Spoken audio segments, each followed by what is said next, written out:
warahmatullahi wabarakatuh.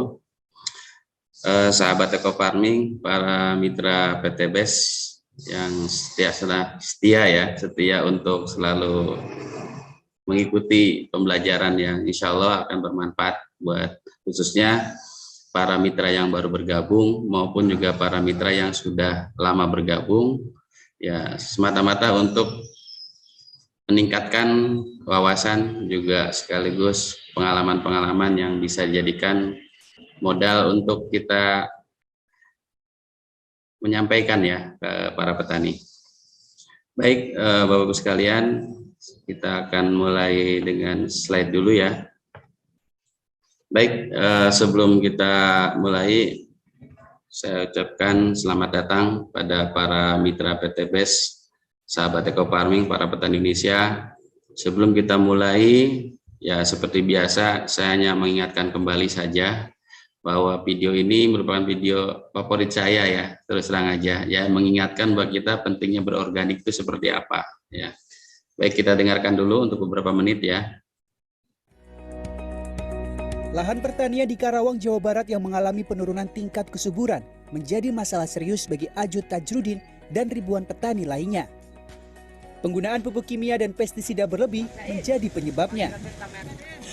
Bayang-bayang panen melimpah pun sirna karena serangan hama yang kian resisten terhadap pestisida.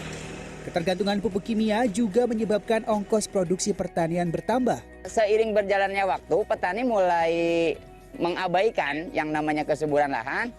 Jadi saat ini kondisi tanah mayoritas di Karawang itu dangkal, ya.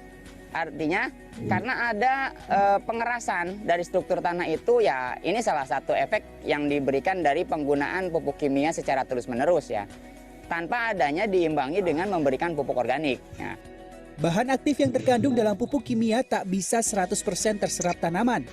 Residu yang tertinggal jika terkena air akan mengikat tanah seperti lem, sehingga tanah akan menjadi keras dan sulit ditanami. Selain keras, tanah juga menjadi asam, sehingga mikroorganisme dan hewan seperti cacing tidak bisa hidup. Akibatnya tanah tidak bisa menyediakan makanan secara mandiri dan akan semakin bergantung pada pupuk kimia. Menurut Guru Besar Ilmu Tanah dan Sumber Daya Lahan Institut Pertanian Bogor, Profesor Widiatmaka, kondisi demikian merupakan warisan dari revolusi hijau era Orde Baru. Pertanian digenjot untuk terus produktif tanpa mempedulikan keberlanjutan lahan. Pemerintah saat ini pun masih berfokus memberi subsidi pupuk tanpa tahu kebutuhan tanah yang berbeda-beda di setiap tempat. Subsidi pupuk itu sekarang ini masih seragam, tapi anggaran yang diberikan sebetulnya sangat besar, itu lebih dari 20 triliun saya kira ya, untuk tahun 2020 tuh, 2020-2021. Nah itu mestinya saran saya itu harus diatur sehingga lokasi mana memerlukan pupuk apa, ya tentu memerlukan pekerjaan tambahan ya. Lokasi mana memerlukan pupuk apa itu dispesifikkan. Saya kira perlu digalakkan tuh penggunaan bahan organik, ya penggunaan bahan organik yang memperbaiki selain sifat kimia tanah, ya perlu dia memperbaiki sifat fisik dan sifat biologis tanah. Oke, baik Bapak Ibu sekalian. Tadi pesan moral yang kita bisa simak dari video tersebut, betapa dahsyatnya dari penggunaan pupuk kimia yang terus-menerus dan berlebihan itu akan merusak agroekosistem ya, terutama agroekosistem yang ada dalam tanah. Sehingga tidak sedikit petani itu tidak mau lepas dengan pupuk kimia. Kenapa? Karena jujur, kalau misalnya petani tidak menggunakan pupuk kimia, ya notabene kita berasumsi petani belum kenal organik ya. Jadi jelas dia tidak berani. Kenapa? Karena di situ tanah sudah tergerus ya, secara kesuburannya udah. Intinya tanah itu sudah tidak bisa mandiri lagi. Jadi harus disuapin lah, bahasanya disuapin, kasih pupuk terus. Sementara pemberian pupuk kimia itu selain memberikan nutrisi, juga dampaknya tanah semakin miskin atau semakin rusak. Nah, disinilah yang kita bisa petik, ambil kesimpulan dari video tersebut. Intinya mengajak kepada kita semua, para petani Indonesia, terutama ya para pengguna pupuk kimia ya, ayolah kita beralih untuk menggunakan pupuk organik. Wabil khusus ya kita punya produk unggulan yaitu eco farming original ya, bukan eco farming yang lainnya, tetap eco farming original. Nanti alasannya kenapa dibahas di slide berikutnya. Nah, untuk lebih memahami lebih luas lagi ya berkaitan dengan dunia pertanian pada umumnya, petani yang mungkin tanpa disadari sudah merusak agroekosistem yang ada. Salah satunya ya ini kan karena berkaitan dengan padi, kebetulan ini juga slide padi ya. Ini di tanaman padi ini banyak yang mempengaruhi ya, mulai dari adanya matahari sebagai sumber utama dalam proses fotosintesis ya, di mana kita bisa bedakan kalau musim tanam musim kemarau ya dengan kondisi air yang cukup itu jauh lebih baik hasilnya daripada tanaman padi yang ditanam pada musim penghujan. Alasannya yaitu tadi karena fotosintesis itu terhambat ya. Satu poin ini dari matahari. Terus dari air ya, air hujan ini juga mempengaruhi ya. Air hujan memang kalau terus-terusan juga jadi masalah. Nah, air hujan yang baik itu ya salah satunya ya air hujan memang tidak memberikan dampak yang menimbulkan kebanjiran atau mungkin juga tidak ada badai dan seterusnya ya. Biasanya kalau orang tua dulu pernah ya sempat bilang ya bahwa air hujan di malam hari itu jauh lebih baik daripada air hujan di siang hari.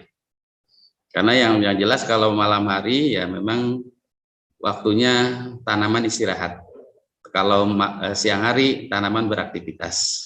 Artinya dengan adanya hujan di siang hari itu terganggunya fotosintesis, apalagi di pagi hari.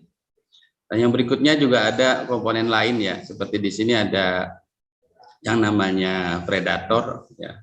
Juga ada hama ya. Kita bedakan predator dan hama. Nah, hama itu tentunya yang bisa merusak tanaman. Kalau predator justru yang memangsa hama. Oleh karenanya predator yang ada di sekitar sekeliling tanaman padi ya harus kita adakan atau kita ciptakan. Ya dengan cara apa? Yaitu menanam tanaman refugia salah satunya.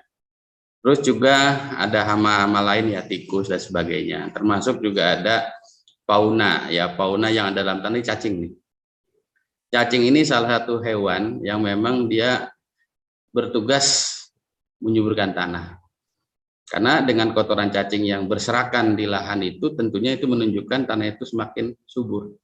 Ya, kita bisa cirikan kalau tanah yang tidak ada cacing, boleh dikatakan tanah itu kurang subur atau mungkin tidak subur. Kenapa? Karena cacing itu dia akan hidup di tanah dengan bahagia ya.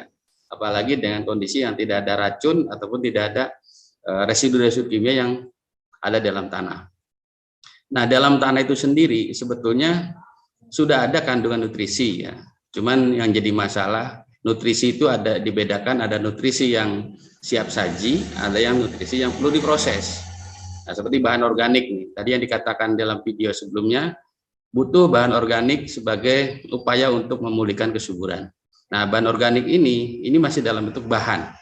Bukan istilahnya pupuk ya. Kalau pupuk itu menurut pengertian saya bahwa pupuk itu sesuatu yang memang siap dimakan. Kalau bahan itu berarti ada proses lanjutan sehingga peran mikroba yang ada di sini ya, yang ada di lahan maksudnya, itu akan menentukan seberapa hebat, seberapa banyak proses ini dihasilkan. Nah, ini jadi PR ya selama ini. Kenapa lahan-lahan ini rusak? Karena mikroba mati. Cacing pun ikut mati. Nah, disinilah jadi semacam lingkaran sesuatu yang tidak pernah putus gitu. Satu sisi dibutuhkan, tapi sisi lain juga dimatikan. Ya alhamdulillah dengan kehadiran eco farming ya sebagai pupuk yang dipasarkan khusus oleh PT Bandung Eko Sinergi Teknologi ya, PT BES ya, dengan diproduksi oleh PT Bandung Inovasi Organik, menjadi sebuah pencerahan, menjadi sebuah sesuatu yang menjadi solusi.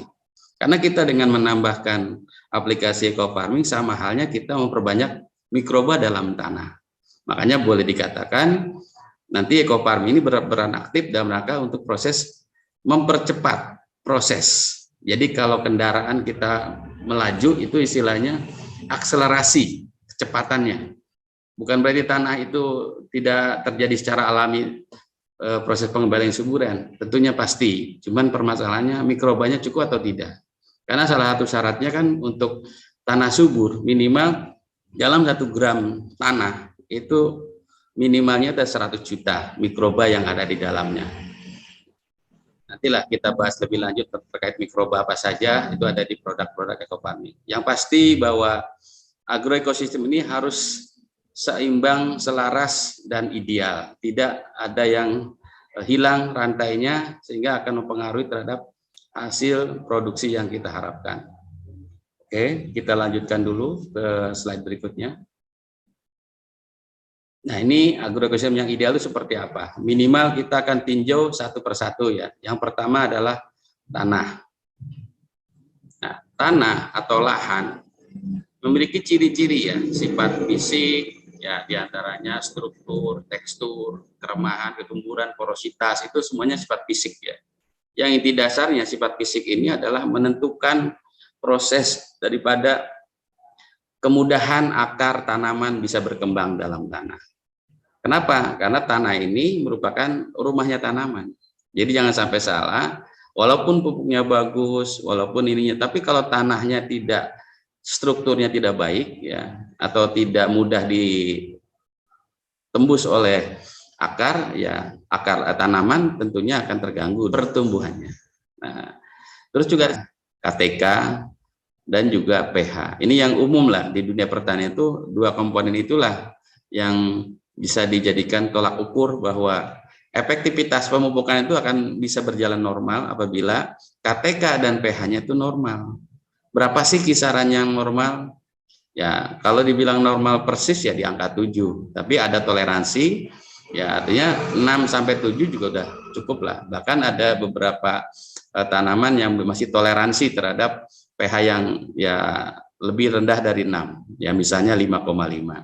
Nah, kalau di bawah 5,5 itu bahaya. Artinya apa? Di situ justru akan meracuni ya. Selain juga itu nanti proses penyerapan terganggu, bahkan pupuk pun bisa jadi racun dari tanaman. Ya.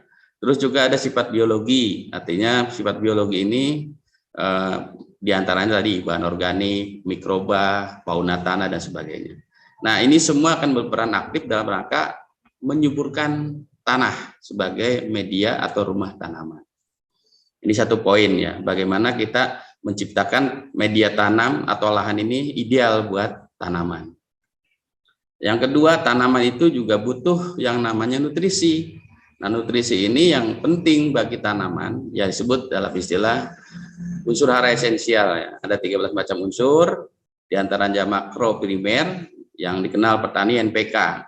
Ada lagi makro sekunder, ada sulfur, ada kalsium, ada magnesium. Nah, ini yang di petani sering dikenal istilahnya dolomit, Pak. Jadi dolomit itu sebetulnya boleh dikatakan pupuk juga. Ya, karena kandungannya diantaranya CaO dan MgO. Nah, artinya gabungan dari kalsium dan magnesium. Ada unsur mikro seperti klor, ya, ada mangan, ada molybdenum, ada kuprum, ada zinc, ada boron. Nah, semuanya ada 13 macam. Nah, kalau semuanya terpenuhi dengan baik, ya, itu akan menjadikan tanaman tumbuh normal, tumbuh sehat, dan tentunya produktif.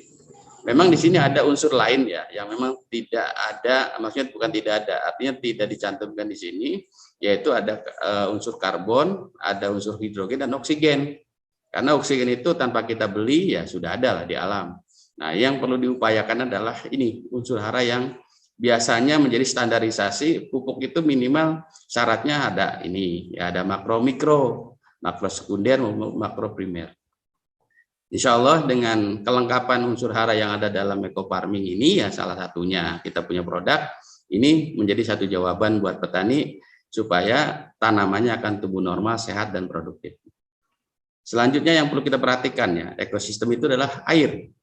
Nah, air ini memiliki satu peran khusus ya karena semua unsur hara atau pupuk tanpa air nggak bisa diserap oleh akar tanaman. Oleh karenanya air itu kualitasnya kita tetap jaga. Nah, insya Allah dengan produk ekofarming ini kualitas air akan terus diperbaiki, baik pH-nya maupun juga mineralnya, juga udara ya, karbon, oksigen. Tentunya kalau misalnya kita sudah memiliki satu ekosistem yang baik ya, mungkin maksudnya itu di daerah-daerah yang ada polusi dan sebagainya, ini kan terganggu juga gitu kan. Termasuk juga cuaca, iklim, lingkungan tumbuh ya. Karena bisa saja tanah yang bagus ketika sumber airnya dari sumber air yang mengandung polutan ataupun mengandung zat-zat kimia berbahaya, ini akan mempengaruhi terhadap kualitas tanah juga. Karena tanah dan air tidak bisa dipisahkan untuk media tanam itu sendiri ya. Oleh karenanya agroekosistem ideal ini tetap dijaga oleh petani ya. Makanya insya Allah kalau kita pahami ini semua, nanam apapun ya akan tumbuh baik dan sehat dan produktif. Baik, selanjutnya slide selanjutnya adalah tadi yang saya sampaikan berkaitan kebutuhan dasar ya, nutrisi tanaman baik sawit, jagung, padi, ada sayuran termasuk tanaman hias. Ini semuanya membutuhkan unsur-unsur hara penting ya, baik itu makro primer NPK, juga ada makro sekunder ya, kalsium, magnesium dan sulfur, dan ada lagi ya unsur mikro yang 7 macam ini, boron, terus kuprum, klor, Fe, mangan, molibdenum dan zinc ya. Nah, semuanya sesuatu yang memang wajib lah, atau istilahnya dibutuhkan dalam siklus hidup tanaman itu, jadi bagian penting menjadikan tanaman itu tumbuh normal dan sehat. Nah, ini ada sekilas terkait dengan penggunaan pupuk yang selama ini para petani mungkin tanpa disadari banjir. Apabila ketergantungan pada pupuk kimia tidak terelakkan, maka tanah pertanian kita seperti masuk ke dalam lingkaran setan. Tapi bukan setan yang itu. Maksudnya, dipakai semakin banyak, tanah semakin rusak. Dan tanah yang semakin rusak akan membuat petani semakin bergantung kepada pupuk kimia. Kondisi ini membuat organisme-organisme pembentuk unsur hara menjadi mati atau berkurang populasinya. Beberapa binatang yang menggemburkan tanah seperti cacing tidak mampu untuk hidup di kawasan tersebut dan kehilangan unsur alaminya. Bila ini terjadi, maka tanah tidak bisa menyediakan makanan secara mandiri lagi dan akhirnya menjadi sangat tergantung pada pupuk tambahan, yaitu pupuk kimia. Di sini saya juga akan melakukan percobaan sederhana, yaitu perbedaan pengaruh pupuk kimia dan pupuk organik terhadap organisme tanah. Siapkan tanah yang bersih cacing, pupuk kimia yang berupa urea, pupuk organik, dan siapkan 2 gelas air untuk melarutkan kedua pupuk tersebut. Setelah itu, masukkan air yang bercampur dengan pupuk urea ke dalam tanah yang berisi cacing. Tunggu hingga 3 menit. Bisa kita lihat, cacing tidak nyaman terhadap pupuk urea dan meninggalkan tanah. Setelah itu, masukkan larutan pupuk organik ke dalam tanah yang berisi cacing. Tunggu hingga 3 menit. Bisa kita lihat cacing tidak meninggalkan tanah seperti pada pupuk urea. Dari percobaan tersebut, dapat kita ambil kesimpulan bahwa organisme alami tanah akan tidak nyaman berada di tanah dan akhirnya akan hilang dari tanah yang diberi pupuk kimia. Nah, bagaimana dengan pembahasan bahaya pupuk kimia tadi? Ayo mulai sekarang kita kurangi penggunaan pupuk kimia dan beralih ke pupuk organik. Mari sama-sama membangun pertanian yang lebih baik untuk Indonesia.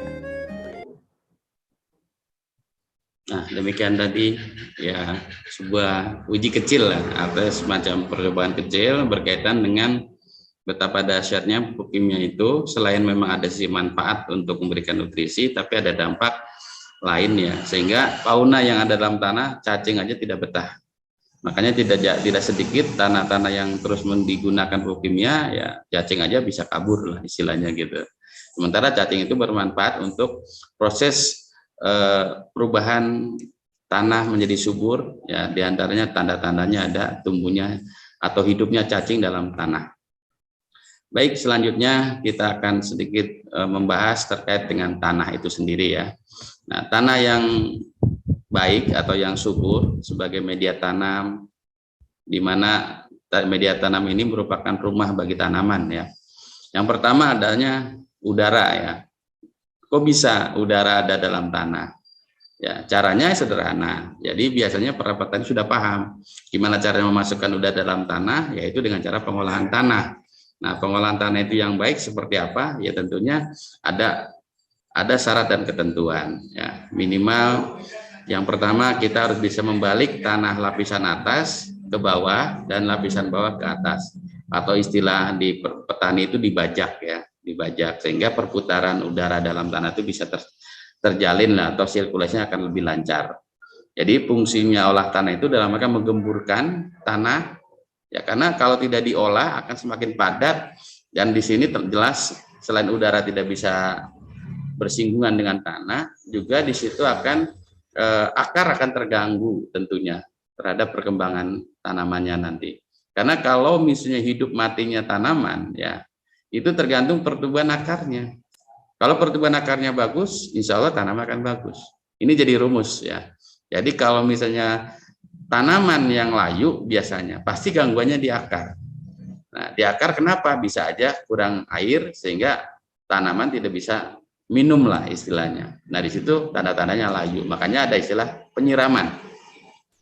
Penyiraman oke lah dilakukan, tapi kadang-kadang permasalahannya nutrisi tidak ada. Nah, di situ juga jadi masalah.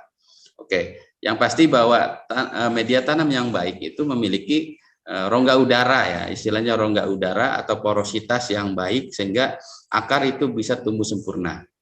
Yang kedua, ada unsur air, artinya air itu bisa bersumber dari air dari hujan maupun air dari aliran irigasi. Yang juga tidak kalah penting yaitu air tanah, yaitu air tanah itu posisinya biasanya di dalam tanah. Kita bisa cek kalau tanah misalnya kita gali dalam kedalaman tertentu suka ada air, nah itulah kita kan air tanah.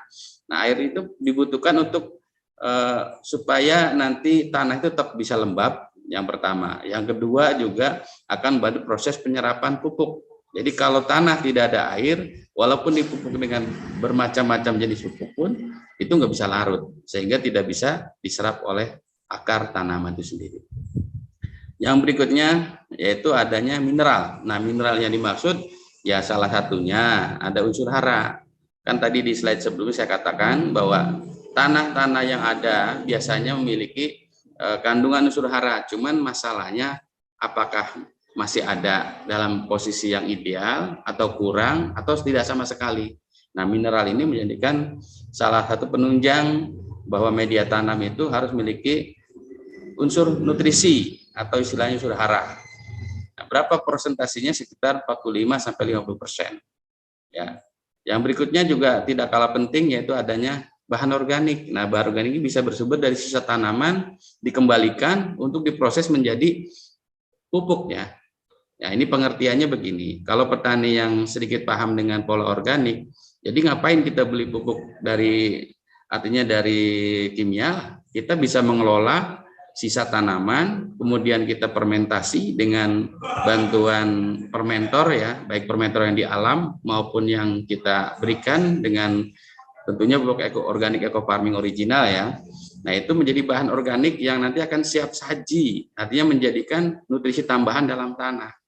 Nah, semuanya itu prosesnya dilakukan oleh mikroba. Nah, mikroba ini juga lagi-lagi sering jadi masalah. Kenapa? Karena petani seringkali menggunakan pupuk kimia maupun pestisida kimia sehingga keberadaan mikroorganisme yang ada dalam tanah itu bisa aja punah atau mungkin hilang. Nah, oleh karenanya sangat tepat ya, apalagi ini di PT BES khususnya mitra PT BES, silakan. Jadi peran eco farming ini selain memberi nutrisi, bisa menjadikan bahan organik yang dalam tanah ya, itu bisa diproses daur ulang menjadi pupuk yang akan siap diserap oleh tanaman. Jadi intinya selain memberikan nutrisi juga memberikan koki. Nah, istilah koki ini kalau di istilah umum lah, koki itu yang memasak ya. Yang memasaknya itu bakteri dengan fungsi bioaktivator yang ada di dalam pupuk organik eco farming original ini. Jadi selanjutnya Bapak sekalian, kita akan pelajari lebih mendalam terkait dengan pupuk organik original, artinya pupuk eco farming original, di mana pupuk ini bersifat super aktif ya, dikatakan super aktif karena memang ada berbasis mikroba. Nah, artinya dua komponen utama di dalam eco farming ini, yang pertama nutrisi yang siap saji, artinya siap diserap, juga ada bakteri positif yang akan berfungsi sebagai bioaktivator. Karena selama ini bioaktivator yang dalam tanah itu seringkali punah atau dikatakan hilang. Kenapa hilangnya? Karena perilaku petani itu sendiri yang jor-joran atau bahasanya berlebihan menggunakan bahan-bahan kimia khususnya ya. Nah, inilah penampilan eco farming original yang sudah memiliki lisensi organik dari lembaga LSO. Nah, ini foto saya sebagai agronomis ya di PT Bandung Inovasi Organik. Harapan kami dari agronomis, semoga petani Indonesia makin cerdas. Nah, kenapa? Solusi cerdas inilah yang kita harapkan petani bisa menentukan keputusan harus berorganik ataupun mau menggunakan pupuk organik, yang insya Allah dengan terus kita menggunakan pupuk organik, lahan akan tetap subur, terawat, dan petani insya Allah akan makmur dengan hasil produk yang melimpah. Makanya kita punya satu moto ke depan bahwa kita berorganik, pertanian akan sehat, hasil panen juga sehat, pertanian akan bisa diwariskan pada anak cucu kita. Oleh karenanya, Bapak sekalian, silakan jika berkenan untuk mengunjungi channel YouTube saya, ya Haji Mamrud Channel. Kita berkomunikasi dengan menuliskan pertanyaan ataupun satu masalah yang ada di lapangan, bisa diketikkan di komentarnya. Kemudian jangan lupa like, subscribe, dan juga share sebanyak-banyaknya. Terima kasih. Nah, selanjutnya, Bapak Ibu sekalian, sahabat eco farming, para mitra PTBS, ini pengertian daripada eco farming original. Ya, seringkali kadang orang banyak bertanya, ini pupuk organik ini seperti apa sih? Nah, disinilah bahwa pupuk organik ini jelas bahwa berbahan organik, artinya bersumber dari bahan-bahan alami, bukan dari bahan yang sifatnya kimia sintetis ya.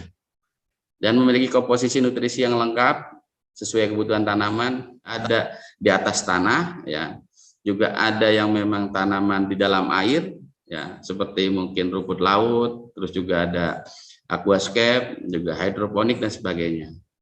Termasuk juga ini eco farming ini luar biasa, bisa kita jadikan alternatif untuk suplemen ternak dan juga untuk ikan. Karena semua makhluk hidup ya butuh nutrisi, baik itu tanaman, ternak maupun ikan. Nah, kenapa hal ini eco farming menjadi satu hal yang penting? Karena di dalamnya selain ada nutrisi juga ada bakteri positif. Nah, bakteri positif akan berfungsi sebagai apa? Kalau untuk tanaman khususnya, kalau untuk tanah itu namanya bioaktivator ya. Bioaktivator dalam mana proses memperbaiki sifat fisik, sifat biologi dan sifat kimia tanah sehingga kesuburan akan tetap terjaga, akan tetap continue ya, akan terawat dengan secara otomatis ya. Makanya penggunaannya itu yang paling pertama itu harus di tanah dulu, kemudian baru ke tanaman. Juga saat ini eco farming juga sudah dilengkapi dengan yang namanya bakteri fotosintesa, di mana bakteri fotosintesa akan mempercepat proses dalam penyerapan ke stomata daun sehingga fotosintesis itu akan berjalan lebih baik dan lebih sempurna.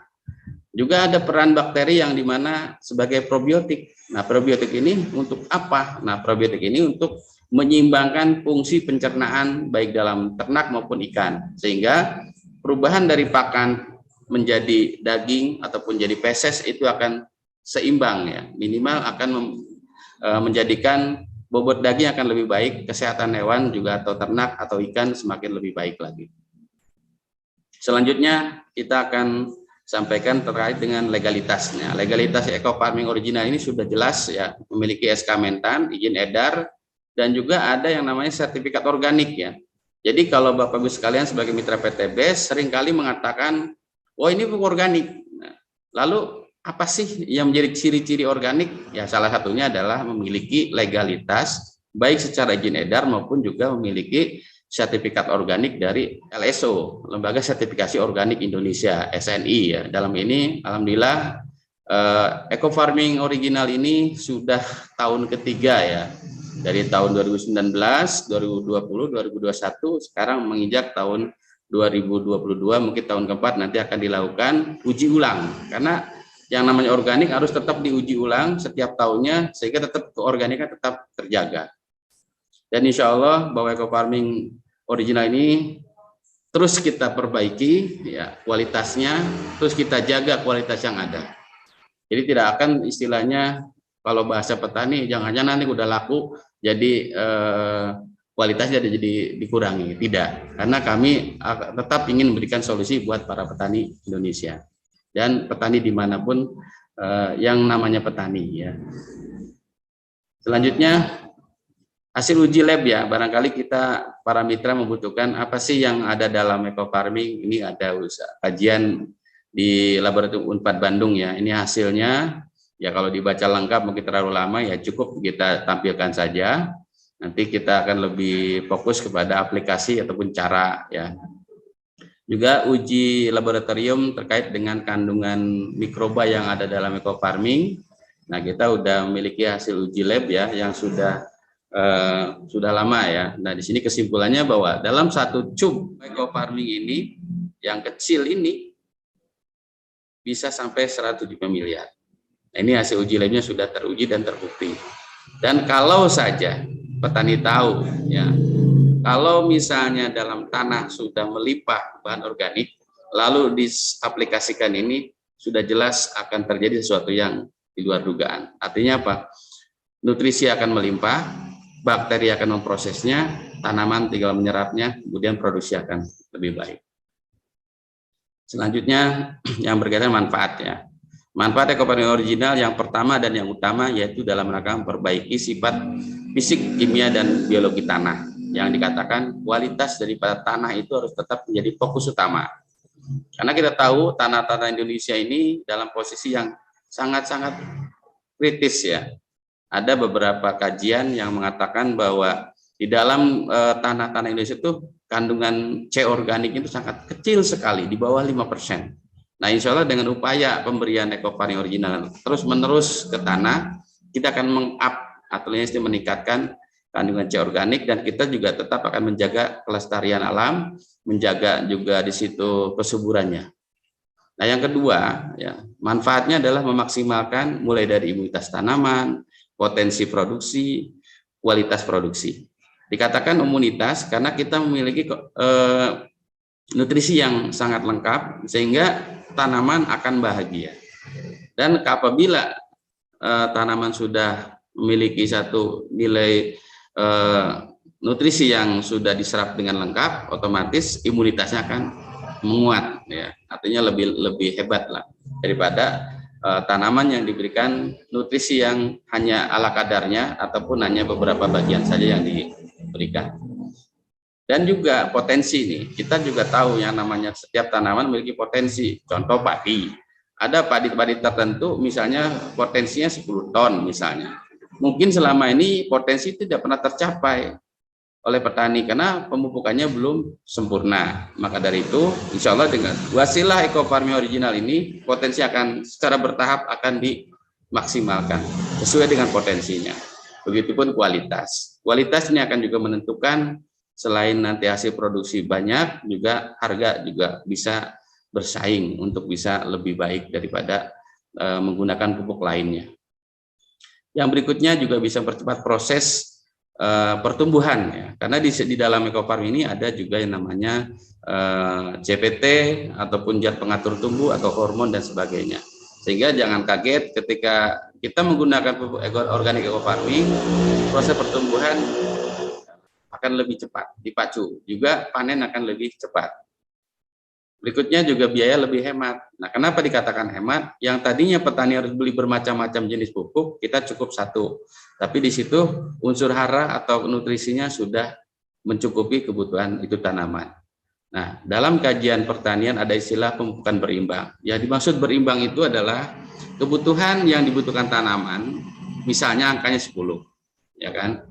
Yang ada di dalam tanah adanya 5, berarti ada perlu kurangnya 5. Nah, disinilah satu seimbang yang ada yang kita harapkan, yang berimbang itu seperti itu.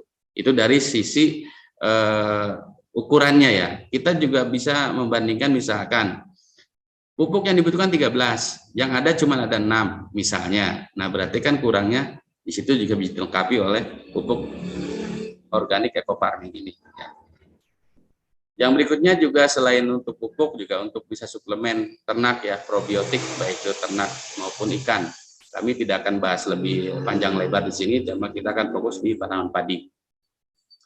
Yang berikutnya adalah manfaat lain bahwa menggunakan eco farming original ini jelas ramah lingkungan, hasil produksi lebih sehat, dan termasuk ya itu aman ya untuk dikonsumsi. Selanjutnya, Bapak Ibu sekalian, sahabat eco farming, nah, mikroba ini bisa bekerja aktif dalam tanah sebagai bioaktivator maupun juga probiotik. Nah, ini dalam rangka peran sebagai penambat nitrogen, karena nitrogen ini akan terus diproduksi selama bakteri penambatnya masih ada, tidak mati, maksudnya tidak hilang. Juga di situ ada bakteri pelarut fosfat maupun pelarut kalium. Yang inilah yang dikatakan ada beberapa residu kimia yang mungkin mati tersisa, itu bisa didaur ulang oleh bakteri yang ada di dalam eco farming. Juga termasuk bahan organik sisa tanaman atau mungkin sisa hewan yang mati di lahan sawah, itu akan diproses, dirombak kembali oleh bakteri menjadi pupuk. Termasuk JPT ya, dan probiotik untuk ternak. Nah, hasil yang didapat nanti adalah perbaikan kesuburan tanah. Yang pertama. Yang kedua, nutrisi yang ada dalam tanah akan terus meningkat sehingga kebutuhan untuk tanaman akan tercukupi dengan lebih melimpah. Perbaikan kualitas air jelas, karena eco farming ini selain juga berfungsi perbaikan lahan, nutrisi juga ditambahkan. Dari situ perbaikan kualitas air yang tadinya air itu kurang bagus, nah itu bisa akan jauh lebih bagus. Minimal kalau ditambak ya, biasanya ditambak ya di kolam. Kalau dengan aplikasi perawatan air itu air tetap jernih.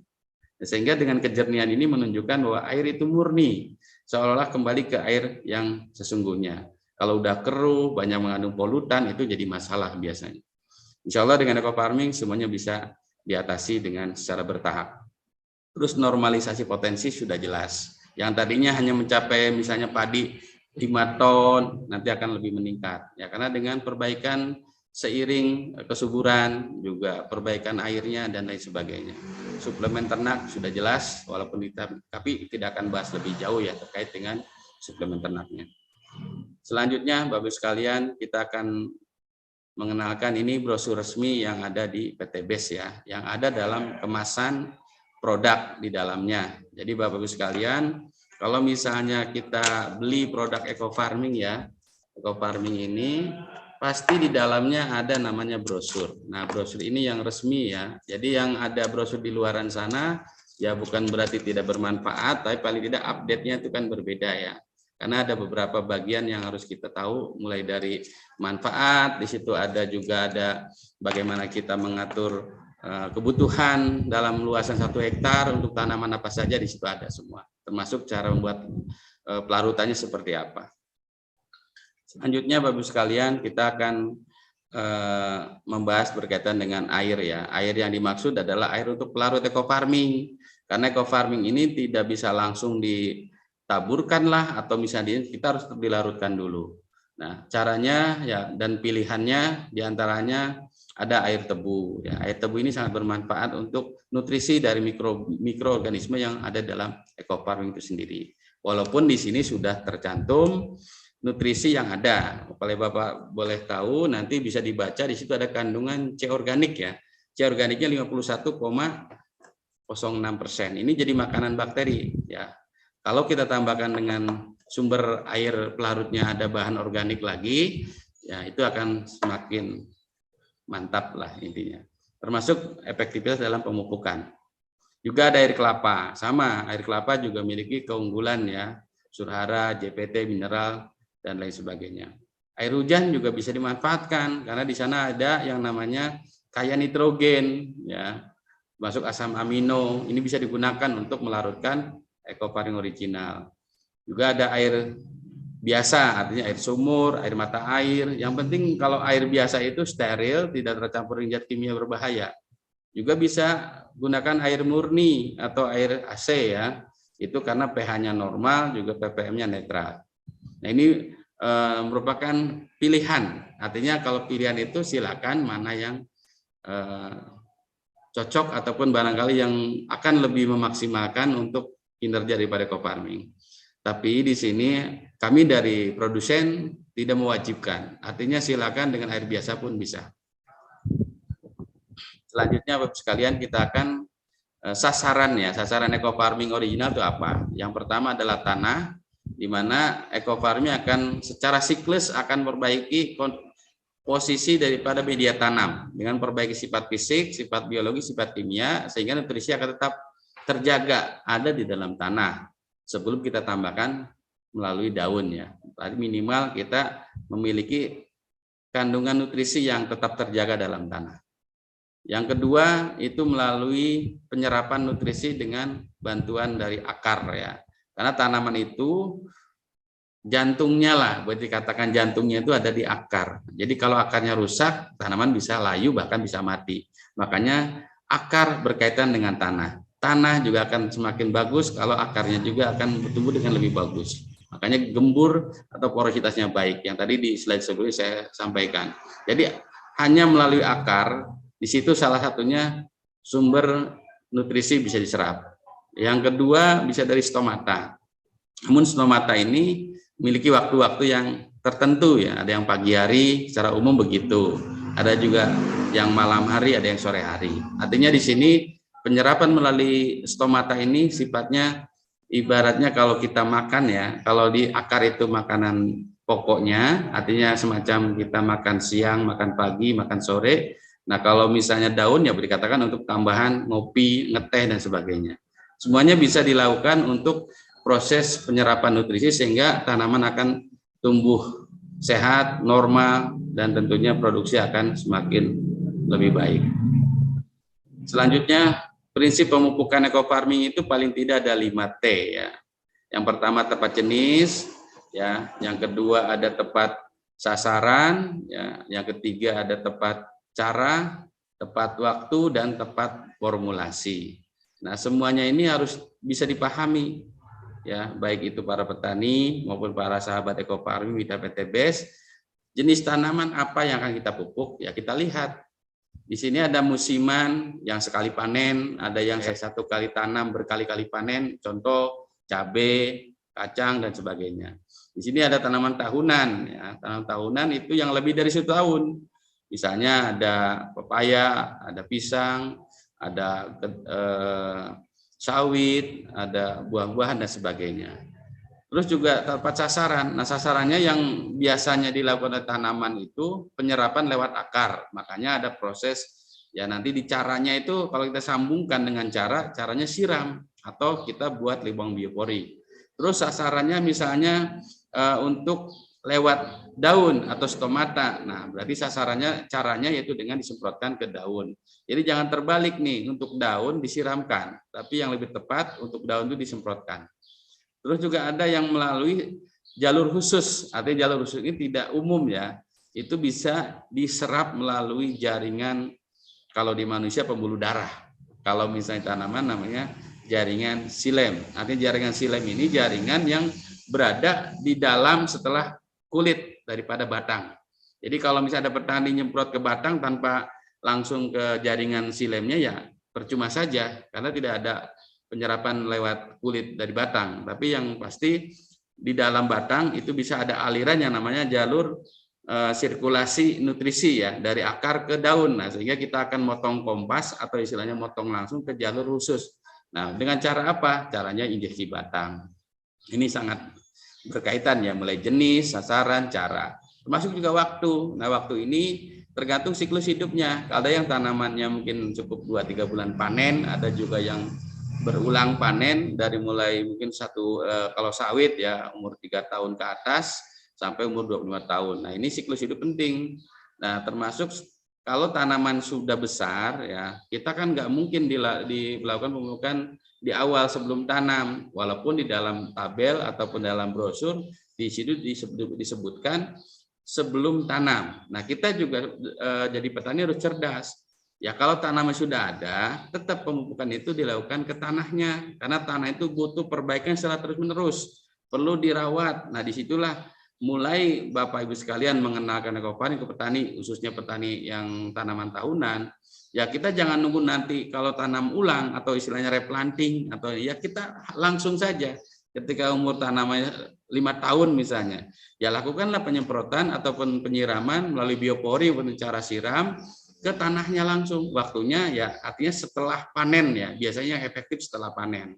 Karena setelah panen itu nutrisi yang tadi dalam tadi serap jadi buah, dan buah diangkut untuk dihasilkan panen. Makanya untuk tanaman tahunan sebaiknya pemupukan setelah panen. Kalau yang sudah berjalan ya.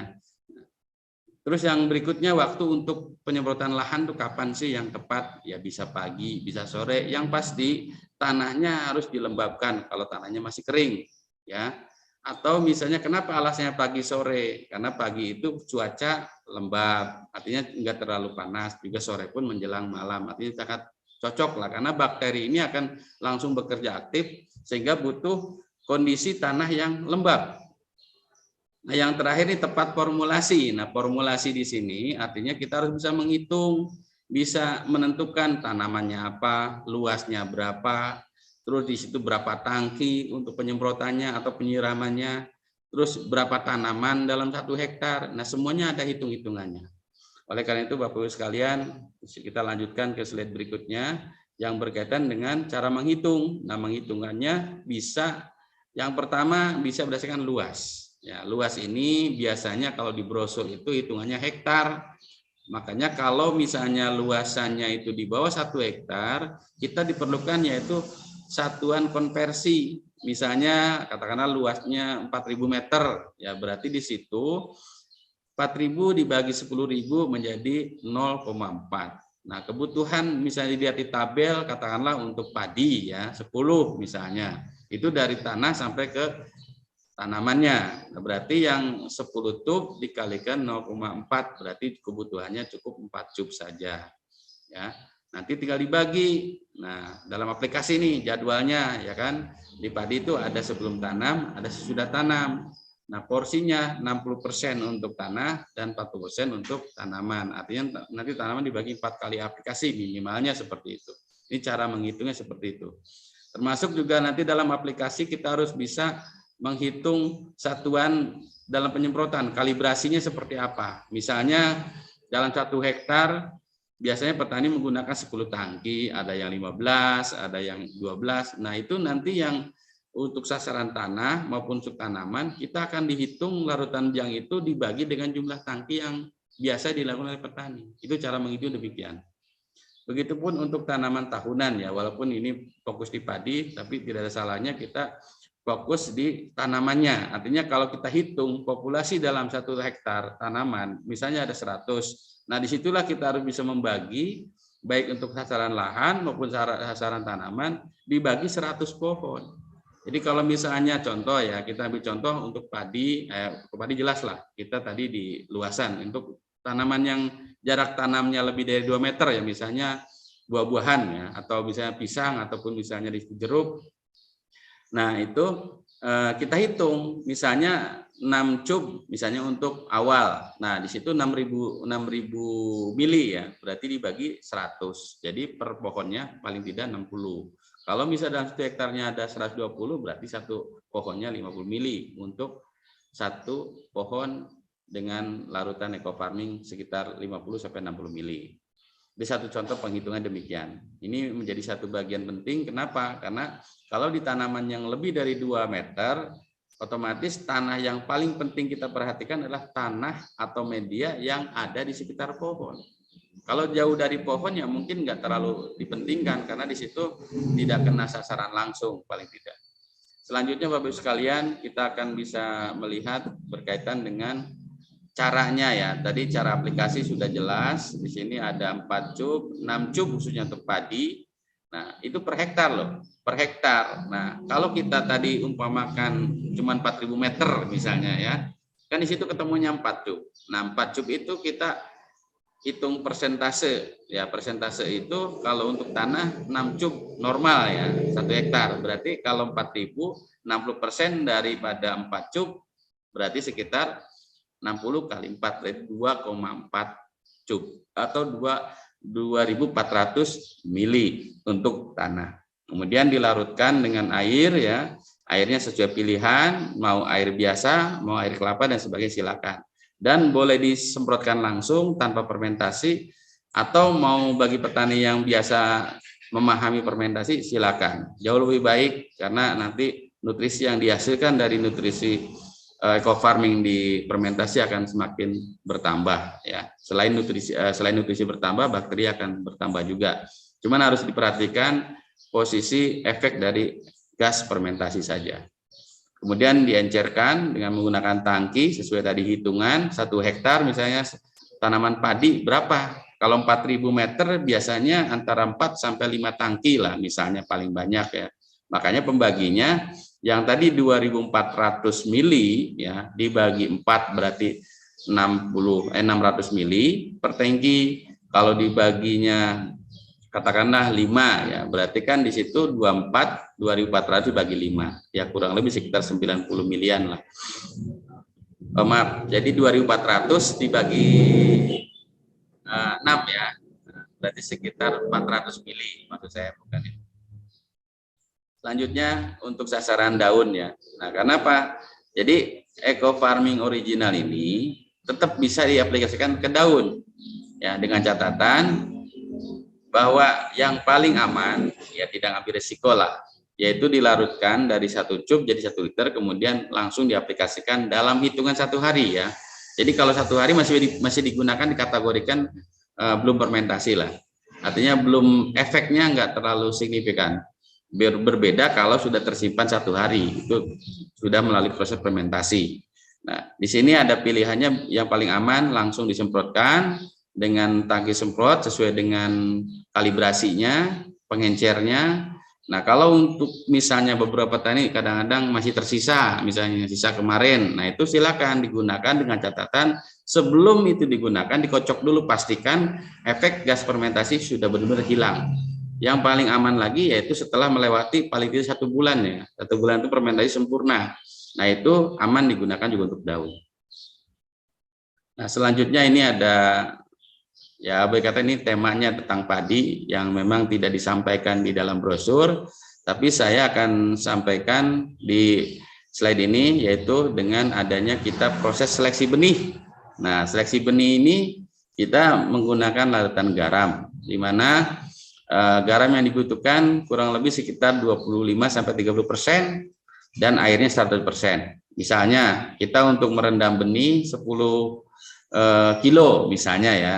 Nah, kita membutuhkan 10 liter air misalnya. Nah, untuk seleksi ya kita butuhkan garam sekitar 2,5 atau 3 kilo. Nanti dilarutkan ya. Nah, dilarutkan ke dalam garam itu pada air, kemudian setelah itu jadi ya kita tes ya. Kita tesnya itu dengan telur. Nah, telurnya bisa telur yang masih mentah. Baik telur ayam maupun telur bebek, pokoknya telur lah silakan yang masih mentah. Apabila telur itu mengapung, artinya itu tidak tenggelam, itu menunjukkan larutan siap diuji. Nah, kemudian masukkan benihnya, ya masukkan benih, diseleksi di dalam larutan itu, diaduk-aduk, kemudian nanti akan muncul padi yang walaupun berisi, dia akan terapung, artinya naik ke permukaan. Sementara yang bernas atau yang bagus itu tenggelam tetap. Nah, nanti bagian yang terapung itu silakan dimanfaatkan untuk pakan ternak misalnya. Nah, telur yang tadi digunakan untuk nguji pun silakan digunakan untuk digoreng dan sebagainya ya. Nah, yang penting nanti padi yang tadi dites untuk uji perendaman ini ya, nanti si padinya itu dibilas dulu ya. Dibilas dulu sampai benar-benar benih itu kalau kita dirasa dengan indera perasa ya, artinya lidah, ini udah nggak asin, ya itu berarti udah siap direndam nantinya. Nah, ini salah satu upaya supaya nanti dalam proses produksi padi itu akan jauh lebih baik ya. Jadi selain kita memilih benih yang sehat, yang unggul, yang produktif, tapi ada satu perlakuan yang namanya perlakuan seleksi benih sebelum perendaman benih. Setelah seleksi kita masuk ke aplikasi khusus perendaman benih, baik di pola tabela. Tabela itu biasanya tabur benih langsung ya. Mungkin di daerah-daerah Sulawesi atau di Sumatera, mungkin di beberapa tempat ya, ada petani yang dengan sistem tabela, artinya tabur benih tanpa tanam pindah. Jadi bedanya tabela dengan tanam pindah itu hanya berbeda pada saat tanamnya ya. Kalau tabela yang ditanam itu benihnya, kalau tanaman pindah itu bibitnya. Tapi semuanya itu harus melalui proses perendaman benih. Nah, perendaman benih itu bagaimana caranya? Yang pertama, buat larutan untuk perendaman benih dengan dosis ya, kita ambil dosis 10 ml per 1 liter air perendaman maksudnya. Kalau seandainya dalam 1 hektar dibutuhkan 15 kilo, kita siapkan air paling tidak sekitar 15 liter. Nah, untuk dosis eco farmingnya itu 10 kali 15, berarti 150 ml per sekali perendaman. Kemudian masukkan benihnya ke dalam air perendaman eco farming tersebut. Nah, dan usahakan si posisi benih itu benar-benar terendam, airnya ada sisa air di atasnya paling tidak 2-3 cm ya untuk airnya, air yang tadi sudah dicampur dengan eco farming tersebut ya. Kemudian waktu perendamannya paling tidak 12-24 jam ya, artinya 1 malam atau 1 hari, 1 malam. Nah, kemudian setelah itu, setelah perendaman selesai, tiriskan, atau tiriskan itu artinya diangkat ya, diangkat, kemudian dibilas benihnya selama kurang lebih 1-2 jam sambil dijemur. Artinya waktu pagi hari rata-rata petani itu ngangkat itu biasanya di pagi ya, kira-kira 1 jam sambil nunggu air yang di dalam itu pembilasannya benar-benar turun semua, baru dimasukkan ke dalam karung, biasanya seperti itu. Namun dalam hal ini air perendaman benih tadi bisa digunakan untuk penyemprotan ke lahan persemaian, khusus yang tanaman pindah. Tapi kalau untuk tanaman tabela, ya silakan digabungkan nanti dengan penyemprotan ke lahan yang akan dilakukan tabur benih langsung tersebut. Nah, selanjutnya setelah tadi posisi perendaman sudah selesai, diangkat, ditiriskan, istilahnya diperam. Nah, diperam ini maksudnya di mana posisi benih itu akan disimpan pada tempat yang tidak terkena sinar matahari, ya lebih baik gelap ya, kalau perlu ditutup lagi karungnya dengan sesuatu yang lebih gelap lah ya, mungkin dengan daun ataupun dengan karung dan sebagainya. Nah, dan tutup rapat. Dan sewaktu-waktu ya per 6 jam sekali minimalnya kita cek. Biasanya ada hawa panas ya. Nah, itu bisa kita siram dulu dengan air ya, dan tiriskan lagi. Nah, besoknya bisa 1 hari atau 1 kali 24 jam langsung akan tumbuh calon akar. Nah, calon akar ini sebaiknya jangan sampai nunggu panjang. Ada petani yang biasa senangnya itu yang akar padinya itu ada 1 cm ya, sehingga untuk menaburkan pada saat tabur benih maupun pada saat semai benih, nah itu akan merepotkan dalam proses penaburan. Nah, terutama baik di tabela maupun pindah, sebaiknya jangan nunggu sampai panjang, cukup 1-2 mili saja. Artinya kalau bahasa petani itu ada keluar calon akar ya, tunas akarnya. Nah, itu silakan itu bisa disemai. Nah, ini satu hal yang penting juga, jangan sampai petani saat menyemai ataupun menaburkan jadi masalah. Karena ciri-ciri nanti tanaman padi akan tumbuh, itu salah satunya akan keluar akar. Jadi kalau akar aja nggak keluar, berarti kemungkinan akan sulit tumbuh ya. Saya kira itu yang berkaitan dengan tambahan yang ada dalam tabel. Selanjutnya mungkin untuk aplikasi setelah persemaian, ya berarti nanti ada aplikasi sebelum tanam. Biasanya 5 hari sebelum tanam itu dilakukan aplikasi dasar atau pemupukan dasar. Nah, selanjutnya setelah tanam, ya itu akan dilakukan aplikasi yang kedua, biasanya pada umur 14 hari setelah tanam. Nah, itu dilakukan sebaiknya pagi hari. Kenapa dilakukan pagi hari? Karena disitulah terjadinya stomata membuka. Rata-rata padi itu membuka stomata di pagi hari, mulai dari sinar matahari keluar ya. Ya kalau hitungan di orang Islam itu ya mohon maaf bagi yang non Muslim. Jadi ada istilah waktu juha Pak. Waktu juha itu hitungannya 2 jam dari waktu subuh. Ya itu udah bisa lakukan penyemprotan di tanaman ya, baik umur 14, umur 28, umur 42 dan umur 56 hari. Cuman yang harus diperhatikan selain tadi waktunya ya, kita juga harus bisa memastikan sebelum aplikasi ke daun, kalau seandainya larutan biang eco farming tersebut sudah terfermentasi lah, bahasanya lewat dari 1 hari. Nah, itu bisa kita cek dulu sebelum dilakukan pencampuran ke tangki. Artinya aman daripada efek gas. Kalau boleh saya sedikit memberikan tips ya Pak, Ibu, maupun para petani, mau sahabat eco farming. Misalnya kita akan menyiapkan 1 hektar, ya 1 hektar untuk tanaman padi. Ya, yang tadi masalah perendaman, masalah seleksi benih itu terpisah aja dulu ya. Anggaplah dari 10 itu kita pisahkan, yang posisi untuk tanah kita ambil 5,5 tub. Artinya 5,5 tub itu yang tadi setengah tubnya itu untuk perendaman benih dan untuk penyemprotan di persemaian, khususnya yang sistem tanam pindah. Tapi kalau umpamanya untuk yang tabela juga bisa dilakukan untuk penyemprotan di usia 7 hari setelah tabur benih ya. Kalau di persemaian berarti 7 hari setelah semai gitu kan. Nah, yang sisa 5,5 maupun yang sisanya lagi 4 bagian 4 cup yang untuk tanaman, tips dari saya dan udah dicoba oleh beberapa petani yang lain, itu bisa dilarutkan keseluruhan dalam 1 wadah ya kurang lebih sekitar 9,5 liter ya. Berarti sekitar 5,5 tambah 4 berarti sekitar 9,5 liter. Dan itu fermentasi 1 bulan, Pak. 1 bulan. Jadi nanti Bapak Ibu sekalian tinggal mengambil bagiannya aja. Kalau misalnya untuk tanah cukup 5,5 liter misalnya, ya. Jadi semprotkan ke tanah. Nanti biarkan dalam wadah yang induk itu sebanyak 9,5, jadi dikurangi 5,5 sisa 4 liter kan.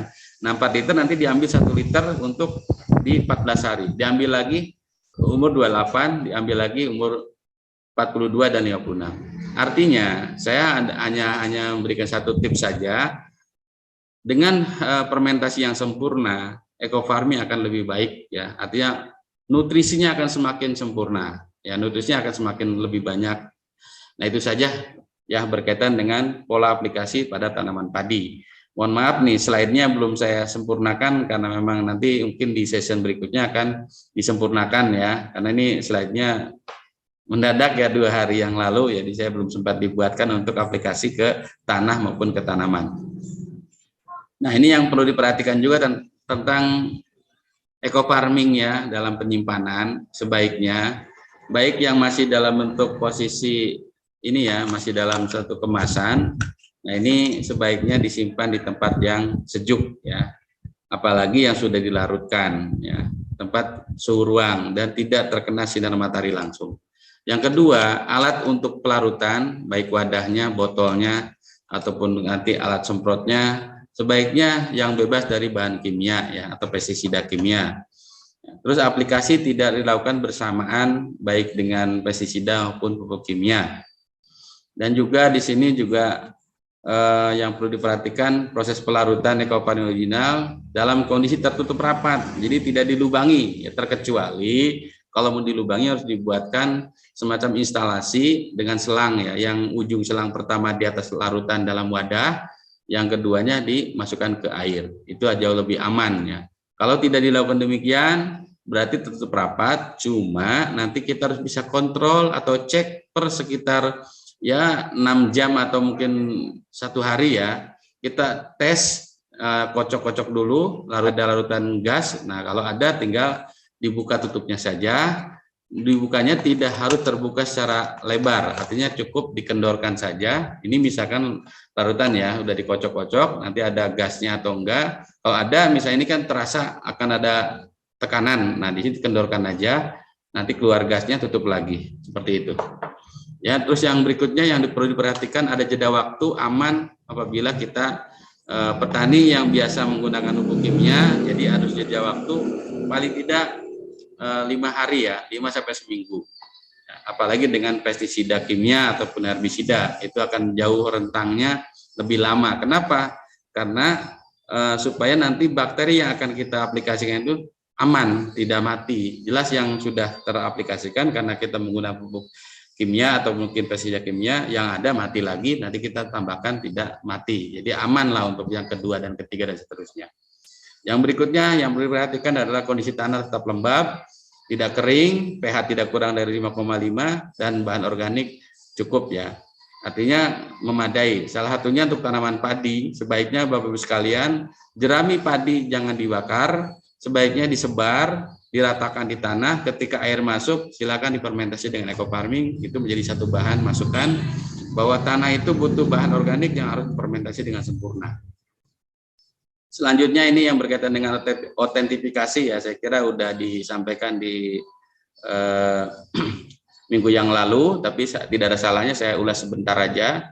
Yang pertama kita gosok barcode yang ada dalam ini ya, yang dalam ini barcode-nya digosok, kemudian akan keluar ada 8 digit ya.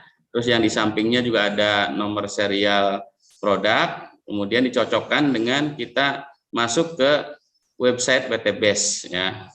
Pertama mungkin kita masukkan serial produk, kemudian yang kedua masukkan PIN, dan disitu cek apakah ini asli atau tidak, itu bisa dilihat dengan menggunakan aplikasi ya ini. Bestword ID ya, atau cek produk. Nah, terus waspada ya terhadap barang yang palsu. Nah, ini hasil daripada pengecekannya nih seperti ini. Saya kira itu yang bisa saya sampaikan. Ya, ini ada waktu untuk diskusi ataupun bertanya. Ya, mudah-mudahan bisa lebih hidup lagi dalam diskusi supaya akan lebih memahami lagi terkait dengan eco farming original yang diproduksi oleh PT Bandung Indonesia Organik maupun juga dipasarkan oleh PT BES ya, atau BES Corporation. Semoga bermanfaat. Salam petani cerdas, lahan subur, petani makmur. Terima kasih atas perhatiannya. Bila Iqbal Hidayah. Assalamualaikum warahmatullahi wabarakatuh. Terima kasih sudah nonton video YouTube saya, Haji Makmunir Channel, Solusi Cerdas Bertani. Terima kasih juga bagi yang sudah like, komen, share, subscribe, dan mengaktifkan lonceng notifikasinya. Bagi yang belum, silakan klik subscribe supaya terus bisa mengikuti informasi video edukasi media Suluh Tani Cerdas dan Terampil. Eco farming, lahan subur, petani makmur.